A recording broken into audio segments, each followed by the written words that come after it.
नमस्कार, स्वागत है आपका अजित अंजुम जी के यूट्यूब चैनल पर। मैं हूं अशोक वानखड़े। आदरणीय प्रधानमंत्री नरेंद्र मोदी जी ने संसद में अपने वक्तव्य में ये कहा कि विपक्ष यानी कांग्रेस पार्टी की जब सरकारें थी, तो उन्होंने हम जैसे ओबीसी पे हमेशा अन्याय किया। उन्हें ओबीसी दिखते ही नहीं थे और अब ओबीसी का रट लगाए बैठे हुए हैं। प्रधानमंत्री के इस वक्तव्य को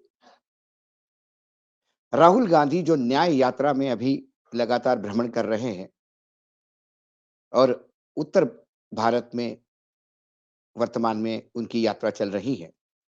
वहाँ उन्होंने एक रैली को संबोधित करते हुए ये शब्द कहे कि नरेंद्र मोदी ओबीसी पैदा ही नहीं हुए थे। नरेंद्र मोदी जी ओबीसी पैदा ही नहीं हुए थे। आप सब लोगों का भयंकर बेवकूफ बनाया जा रहा है। नरेंद्र मोदी तेली कास्ट में गुजरात में पैदा हुए थे। उनकी कम्युनिटी को बीजेपी ने ओबीसी बनाया। वो जनरल कैटेगरी में थे। इसके बाद जो वक्तव्य आया भाजपा की तरफ से, सरकार की तरफ से, खासकर पीएमओ ने दिया। पीएमओ ने कहा कि जुलाई 25 1994 में गुजरात ने उन्हें ओबीसी बनाया, जबकि कांग्रेस की चिमन भाई मेहता की सरकार थी। 4 अप्रैल 2000 को मोदी जी और 4 अप्रैल 2024 को 2000 को सॉरी, मोदी तब तक पावर में नहीं थे। 2001 में मोदी सीएम बने। ये वक्तव्य पीएमओ का है। इसमें सच्चाई क्या है? मोदी जी तेली समाज से आते हैं, ये सच्चाई है। लेकिन राहुल गांधी ने जो बोला और सरकार ने जो कहा, इसके बीच में सत्य अर्धसत्य की लड़ाई है। राहुल गांधी ने कतई नहीं कहा कि मोदी जी ने अपने सरकार में होते हुए तेली को ओबीसी बनाया। उन्होंने कहा कि बीजेपी गवर्नमेंट ने तेली को ओबीसी लिस्ट में लाया। मोदी जी ओबीसी पैदा नहीं हुए थे, ये तथ्य है। इसको पीएमओ भी नकार नहीं सकता कि पीएमओ का खुद का कहना है कि जुलाई 25 1994 में गुजरात स्टेट ने उन्हें ओबीसी बनाया, जब कांग्रेस की सरकार थी। मोदी जी का जन्म 1994 के पहले का है। तो राहुल का ये कहना कि मोदी जी ओबीसी पैदा नहीं हुए थे, वो जनरल कैटेगरी के थे। बाद में बीजेपी सरकार ने उन्हें ओबीसी बनाया। अब कैच यहाँ है कि ओबीसी इनको किसने बनाया? अब देखिए, यदि हम गुजरात की बात करें, तो गुजरात में जो मतलब यदि तेली क्या है, यदि हम देखें, तो जो national commission for backward classes है, एनसीबीसी, इसके अनुसार घानी से तेल निकालने वाली कम्युनिटी को तेली कहते हैं। अब जब गुजरात में छबीलदास मेहता की सरकार थी, तो उन्होंने 25 जुलाई 1994 को 94 को, जो लगातार पीएमओ कह रहा है, इस समय इस नोटिफिकेशन निकाला एक 25 जुलाई को, और उस नोटिफिकेशन में उन्होंने कहा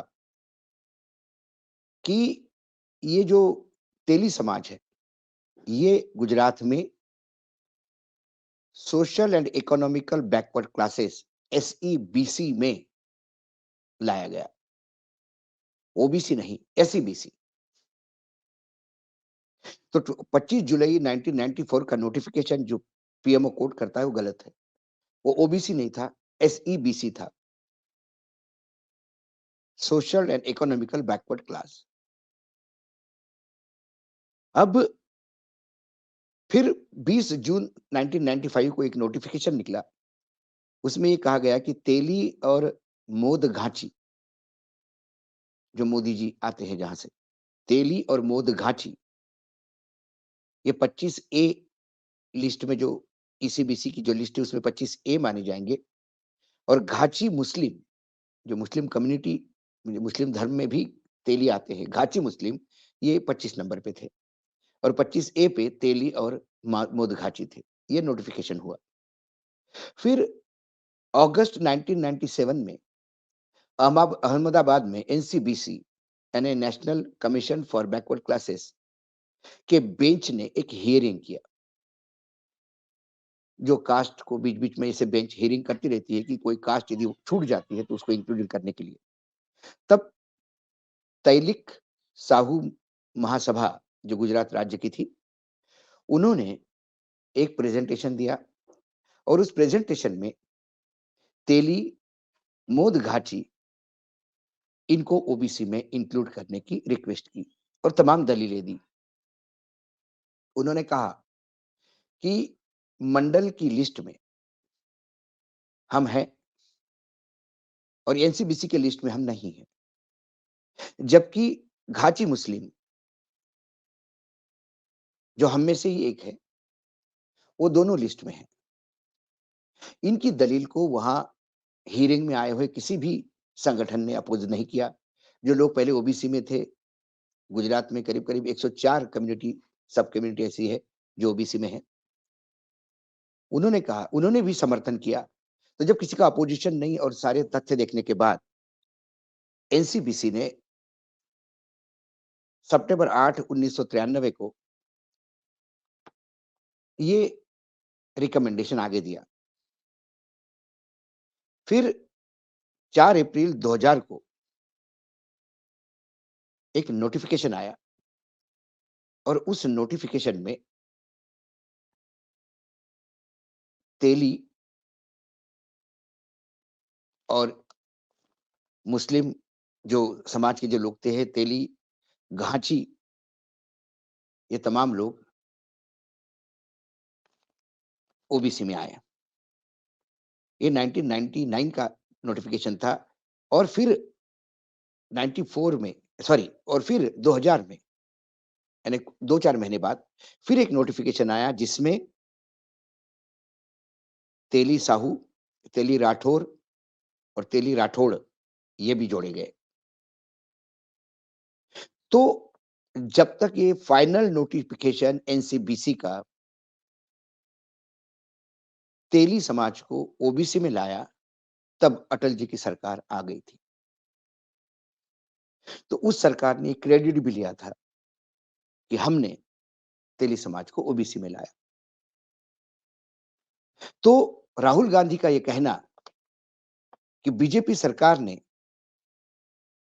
तेली कम्युनिटी को ओबीसी में लाया, ये सच है।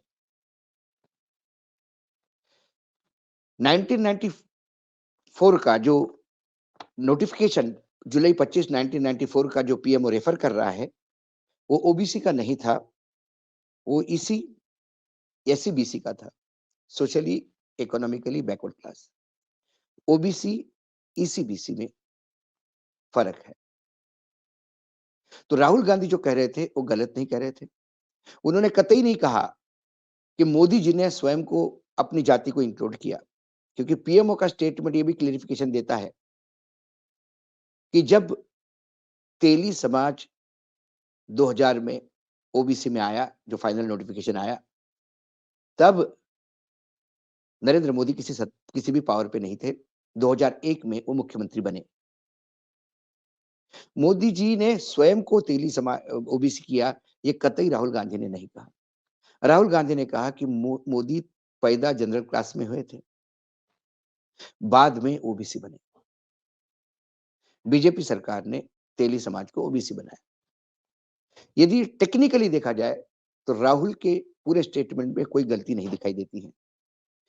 पीएमओ का जो क्लेरिफिकेशन है, उसमें एक गलती ये है कि जिस बात का वो रेफर करते हैं नोटिफिकेशन का, स्टेट गवर्नमेंट का, छबिलदास मेहता वाला, वो economical and social and economical SEBC को रेफर करता है, ओबीसी को नहीं।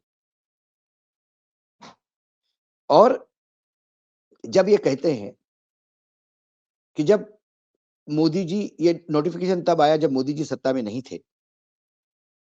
ये एक्स्ट्रा क्लेरिफिकेशन उन्होंने देने का प्रयास किया, क्योंकि पीएमओ के पास इसका जवाब नहीं कि बीजेपी सरकार ने उन्होंने बनाया, क्योंकि केंद्र में तो बीजेपी की सरकार थी, टेक्निकली अटल जी की सरकार थी। लेकिन क्रेडिट तो अटल जी की सरकार ने लिया था। अक्सर हम देखते हैं कि कोई नेता जब किसी बड़े प्रोजेक्ट का उद्घाटन करता है, तो उसके सारे समर्थक और उनकी पूरी पार्टी, संगठन लग जाती है कहने में कि ये हमारा अचीवमेंट है। जैसा मंगलयान की बात करें, चंद्रयान की बात करें, लेकिन इसकी नींव डालने वाले सालों पहले कोई और थे। बड़े डैम्स, बड़े रोड के प्रोजेक्ट्स, बड़े टनल के प्रोजेक्ट्स, इसकी नींव डालने वाला कोई और था। जो नींव डालता है वो भी उतना ही महत्वपूर्ण होता है, और जो इसका उद्घाटन करता है, उसे ज़रूर धन्यवाद देना चाहिए अपने पुराने लोगों को कि जिन्होंने इसके बारे में सोचा। लेकिन हमारे देश में 2014 के बाद एक ऐसी लहर आई है कि जो कुछ भी करती है यही सरकार ने किया, क्योंकि 2014 के पहले कुछ हुआ ही नहीं इस देश में। मोदी जी के जो वक्तव्य था लोकसभा के पटल सदन में, और पीएमओ का जो क्लेरिफिकेशन आया है, इसमें भयावह विसंगति है। मोदी जी ये कहते हैं कि कांग्रेस ने कभी ओबीसी की तरफ देखा ही नहीं। ओ और उन्होंने कहा कि हम ओबीसी की तरफ कभी नहीं देखा। हमको हमेशा नेग्लेक्ट किया, और आज ओबीसी ओबीसी कहते हैं। लेकिन बाद में पीएमओ का क्लेरिफिकेशन यदि ये कहता है कि जुलाई 25 1994 में स्टेट ने उन्हें ओबीसी बनाया जब कांग्रेस की सरकार थी, तो फिर मोदी जी माने कि बाकी ओबीसी छोड़िए, लेकिन मोदी जी जिस कास्ट से आते हैं, तेली, उस कास्ट को तो ओबीसी कांग्रेस ने बनाया। तो मोदी जी का ये कथन कि कांग्रेस ने नेग्लेक्ट किया, ये गलत है। हालाँकि कांग्रेस ने, क्योंकि राज्य सरकार ओबीसी डिक्लेयर नहीं करती, राज्य सरकार एक सेंट्रल गवर्नमेंट करती है। तो प्रोसेस एसईबीसी में लाने का कांग्रेस ने किया। उसके बाद एनसीबीसी ने हियरिंग किए। हियरिंग करने के बाद कागज बनते हैं, नोटिफिकेशन निकलते हैं, रिकमेंडेशन जाते हैं, बहुत बड़ा लंबा प्रोसेस होता है। बहुत डिटेलिंग में जाना होता है। नाम का स्पेलिंग ये भी मायना रखता है, राठौड़ और राठौर, ये भी ध्यान रखना पड़ता है। ये सब करते हुए जब तक ये ओबीसी में फाइनल नोटिफाई हुआ, तब अटल जी की सरकार थी। तो पीएमओ बीजेपी की सरकार को मोदी जी की सरकार बोल के अपने ऊपर ले रहा है, और ये बताने का प्रयास कर रहा है कि राहुल गांधी झूठ बोल रहे हैं, क्योंकि तब मोदी सत्ता में नहीं थे। राहुल गांधी ने कभी मोदी जी का नाम नहीं लिया, उन्होंने कहा बीजेपी सरकार, जो अटल जी की सरकार थी। तो वो एक तथ्यात्मक बोलती है। और दूसरी, यदि बीजेपी ये कहती है कि 1994 में ही ओबीसी बना लिया, तो फिर ये आरोप गलत हो जाता है कि कांग्रेस ओबीसी का ध्यान नहीं रखती। और यदि कांग्रेस ओबीसी का ध्यान नहीं रखती, तो ये यदि socially and economical backward class में आता है, तो फिर ओबीसी में कैसा? तो कुल मिलाकर हमारे यहाँ मिस इन्फॉर्मेशन, नरोवा कुंजरोवा का खेल रोज हो रहा है। और ऐसे में कम से कम पार्लियामेंट के सदन पे तथ्य रखे जाते थे। अब एक बात तो तय है कि पार्लियामेंट के सदन में भी पूरी ताकत के साथ झूठ बोला जा रहा है। आज इतना ही, कल फिर आऊँगा किसी विषय के साथ, तब तक के लिए नमस्कार। देखते रहिएगा अजीत अंजुम जी का यूट्यूब चैनल।